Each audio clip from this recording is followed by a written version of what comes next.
بجد والله وربنا. الله ربنا يخليك والله يا معلم. سلام. مني بقول لك ايه، في لسه ناس بتسمع كورونا اصفر، وحد كان عارفه اساسا؟ طب ما تيجي نعمل حلقه جديده كورونا اصفر. عن مين بقى كورونا اصفر؟ نعملها عن مين؟ بنتكلم عن الاسماعيلي. هنعملها عن مين؟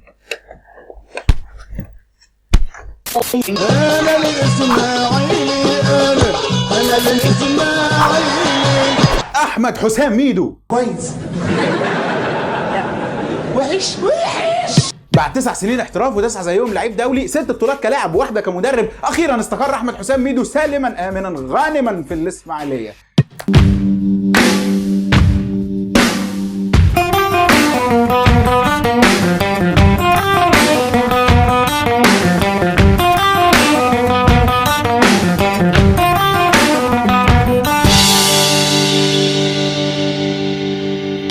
بعيدا عن الشبروميت رقم اللي قلتهم دول، مع وصول احمد حسام ميدو للاسماعيليه، وخصوصا بعد التجربه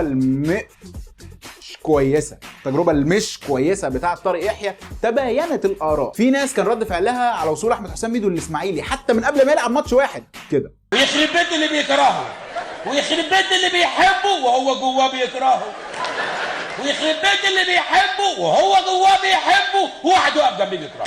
ونوع تاني كان رد فعله على القرار ده استغفر الله العظيم كده. Fuck you, you fucking fucks. مهما كان اختلافي في الرأي الشديد مع النوعين دول، الا انهم نوعين بيشجعوا الاسماعيلي. في بقى نوع ثالث، نوع ما يهموش في رأيه مشجعين الاسماعيلي، رأي مسقط دماغه عندنا مع نادي ما بيشجعوش اساسا. في حاجه يا عماد. بالنسبه للنوع الثالث ده، فده جزء مش كل من جمهور الزمالك. بالنسبه للجزء ده انا عايز اقول لكم حاجه، احمد حسام ميدو كاسطوره زملكاويه بقى حاليا مدرب نادي الاسماعيلي، فمن العدل ان جمهور نادي الاسماعيلي يقدر ينتقد مدرب نادي الاسماعيلي زي ما هو عايز. تكد مين؟ اما بالنسبه للنوع الاول والنوع الثاني، فتعالوا نشوف رد فعلهم ده كان صح ولا غلط. مبدئيا كده، في ناس بتحب الارقام، للناس دي احب اقول لها احمد حسام ميدو 32 مباراه، 18 انتصار، 7 تعادلات و7 هزايم. كده بالنسبه لك يا لول الحلقه خلصت خلاص، انتهت، فينيش، بيريود. اما بالنسبه للي مؤمن زي ان الكوره بتتلعب ببشر، والبشر دول لازم نحط في اعتبارنا حاجات تانية واحنا بنحكم عليهم، فتعالوا نحط في اعتبارنا حاجات تانية واحنا بنحكم عليهم. روبرتو دي ماتيو، يورجن كلوب، احمد حسام ميدو، 3 اسماء وضعها في قائمه واحده يعتبر جنان. هو جنان جنان اللي حصل مع ال3 دول وهم ماشيين من فرقهم. برغم من ان على ورق التاريخ وصفحات الويكيبيديا ال3 مدربين دول وقت رحيلهم كان لازم عشان يجي مكانهم ناس احسن بدافع اقوى، ونتائج ال3 مدربين دول اساسا كانت في النازل. الا ان اللي مش منطقي تمسك جماهير كل فريق بالمدرب كأن الاداره بتطلق ابوهم من امهم وبتجيب لهم جزء امي يكمل معاهم الموسم. في الوقت اللي افتقد فيه دي ماتيو وميدو للخبره ويورجن كلوب للموارد والدفع الشخصي والفلوس، كانت ال3 من نوعيه المدربين اللي بانيين اصول ثابته مع جمهورهم، اصول عنوانها ان الجمهور هو اصل اللعبه، وان ايمان الجمهور بالمدرب هي التوليفه اللي شالت ادارات وغيرت نظم كوره كامله، مش بس ثبتت مدربين في اماكنهم. توليفه اشتغلت حلوه قوي مع ال3 مدربين دول، لدرجه ان كل واحد فيهم لما حاول يخوض تجربه جديده جمهوره ما قدرش يسيبه.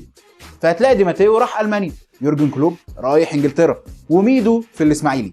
لكن هبقى بستهبل عليك واستعبط لو قلت لك ان دي ماتيو مش محسوب على جمهور تشيلسي، ولا كلوب مشجعينه مش لسه في الجيلد فان، وان ميدو 3/4 اللي مش هيقبلوا كلمه انتقاد عليه في الاسماعيلي زملكاويه. علاقه ثابته مع الجمهور بداها ميدو كلاعب وبيكملها كمدرب مع كل فرقه بيدربها، بيحاول يعملها. فمش هتلاقي ميدو مثلا من نوعيه المدربين اللي ممكن بعد كل ماتش يقول لك كده انا اللي حاطط خطه وانا اللي اقول لك يلا.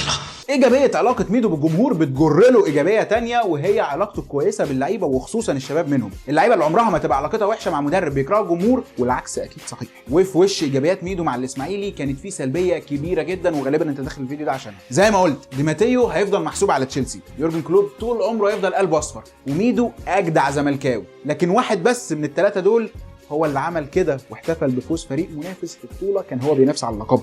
كابتن احمد حسام ميدو المدير الفني للفريق الاول بنادي الاسماعيلي. حضرتك عارف كويس ان احنا لما هنلعب الموسم الجاي مع نادي الزمالك سواء في الكاس او في الدوري هيبقى مطالب ان انت تكسبه، صح؟ ايه؟ كابتن احمد حسام ميدو اكتر مدرب محترف ممكن نشوفه جه تاريخ النادي الاسماعيلي، واداره النادي الاسماعيلي عمرها ما هتسمح ان صورتنا تتهز او تبان ان احنا تابعين لاي نادي، وكلكم نادي الزملكاويه هتبقى محترمه ومؤدبه على الفيديو ده. بس مفيش مدرب ما بين واحد شايف ان ميدو مدرب ما ينفعش ولا يصلح، ومن قبل ما يلعب حتى مباراه مع النادي الاسماعيلي كان بيبدا يشتم فيه على السوشيال ميديا، وما بين واحد شايف ان احمد حسام ميدو ممكن ينزل السير اليكس فيرجسون، كارلو انشيلوتي، بيب جوارديولا، جوزيه مورينيو، وعليهم حسن شحاته في ماتش واحد يشيلهم فيه 7، وما بين ناس داخله تشجع ميدو بس مش الاسماعيلي، ومش هتقبل ان جمهور الاسماعيلي يقول كلمه نقد على مدرب نادي الاسماعيلي. ايه ده؟ في ايه؟ ايه ده؟ انت مالك انت؟ وانت ايش اخشاشك يا اخي؟ ايه تقول الدم ده والرخامه دي يا اخي؟ يا ساتر. هتفضل دي تاني تجربه لاحمد حسام ميدو كمدرب لفريق اول، هتفضل اكتر ايجابياته، حماس الشباب اللي بيطلعهم معاه دايما وعلاقته كويسه بالجمهور، وهيفضل شيء مستفز قوي اني كمشجع اسماعيلاوي ابقى عايش قلقان علشان مدرب الفريق بتاعي بيشجع فرقه منافسه المفروض ان هو يفوز عليها. هيفضل الحكم على اي مدرب، ميدو، ريكاردو، محمد وهبه، او حتى محسن صالح الله يرحم ايامه كان اهلاوي وما كناش حاسين باي حاجه على فكره، بمجرد ان هم شافوا فرقته في الوديات من قبل ما يبدا المهمه المفروض نحاسبه عليها. شيء ملوش علاقه بالكوره، شيء له علاقه بالكفته يمكن، لكن ملوش علاقه بالكوره.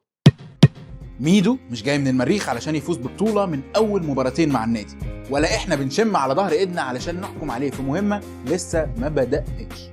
فنسيب الملعب يحكم، واللي خلانا ندعم ناس كتيره حبا في الاسماعيلي يخلينا ندي فرصه قبل ما نقول ميدو هيمثل ايه للاسماعيلي والجمهور.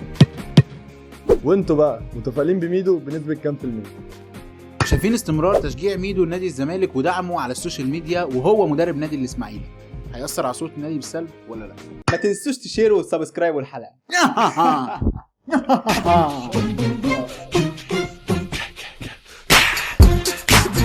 مطالب ان انت تكسبه صح؟